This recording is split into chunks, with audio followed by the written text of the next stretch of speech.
అందుకని దొండకాయ తింటే మందబుద్ధి కాదు, మంచి బుద్ధి వస్తుంది.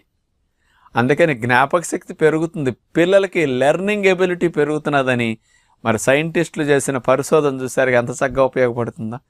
కాకపోతే దొండకాయ వండుకునే తీరులో మీకు హాని కలిగించే విధంగా కూడా మీరు వండుకోవచ్చు. 2 రకాలుగా దొండకాయ వండినప్పుడు మీకు ఎక్కువ హాని జరుగుతుంది.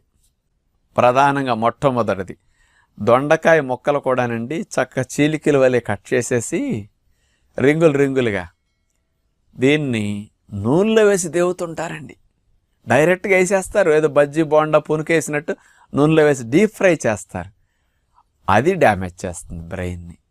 ఎందుకంటే మనకు డల్గా ఉండేటట్టు, ఎందుకంటే అవన్నీ ఫ్రీ రాడికల్ ఫార్మేషన్ జరిగిపోతాయి నూనెలో మరిగినప్పుడు. అందుకని దొండకాయ వేపుడు అట్లా చేయకండి. బయట నాన్ స్టిక్ పాత్రలో దొండకాయ అంటుకోకుండా, మేము ఆశ్రమంలో 500-600